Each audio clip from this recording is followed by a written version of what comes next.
চমকের ছড়াছড়ি ২০২৬ বিশ্বকাপে নতুন সব নিয়মে ফুটবলারদের কারসাজির সুযোগ আর থাকবে না। ইতিহাসে প্রথমবারের মতো ৪৮ দলের এই মেগা আসর শুরু হতে বাকি আর মাত্র ২ মাস। দ্য গ্রেটেস্ট শো অন আর্থকে আরও গতিশীল করতে ফুটবলের নিয়মে বড় ৫টি পরিবর্তনের ঘোষণা দিয়েছে ফিফা। ক্রীড়া ভিত্তিক সংবাদ সংস্থা ESPN সকারের প্রতিবেদন অনুযায়ী প্রথমত সময়ক্ষেপণ রোধে গোলকিক ও থ্রোইং নিতে হবে সর্বোচ্চ ৫ সেকেন্ডের মধ্যে, অন্যথায় বলের দখল পাবে প্রতিপক্ষ দল। দ্বিতীয়ত, বদলি হওয়া খেলোয়াড়কে ১০ সেকেন্ডের মধ্যে মাঠ ছাড়তে হবে। দেরি করলে বদলি নামা খেলোয়াড়কে মাঠে প্রবেশের আগে ১ মিনিট অপেক্ষা করতে হবে।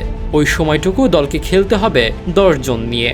তৃতীয়ত, চোটের কারণে মাঠের চিকিৎসা নিতে চাইলে খেলোয়াড়কে অন্তত ১ মিনিট মাঠের বাইরে থাকতে হবে, তবে প্রতিপক্ষ কার্ড দেখলে এই নিয়ম প্রযোজ্য নয়। চতুর্থত, ভিআরের ক্ষমতা বাড়িয়ে দ্বিতীয় হলুদ কার্ড এবং কর্নারের সিদ্ধান্ত পর্যালোচনার সুযোগ রাখা হয়েছে। পঞ্চমত, রেফারির সিদ্ধান্তের বিষয়ে কথা বলার অধিকার থাকবে কেবল অধিনায়কের, অন্য কেউ তর্ক করলে দেখতে হবে হলুদ কার্ড। খেলায় নাটকেপনা ও সময় নষ্ট করার প্রবণতা কমিয়ে এনে ফুটবলের আসল সৌন্দর্য ফিরিয়ে আনতেই ফিফার এই যুগান্তকারী উদ্যোগ। মাঠে রেফারির ওপর চাপ কমানোও এর অন্যতম লক্ষ্য।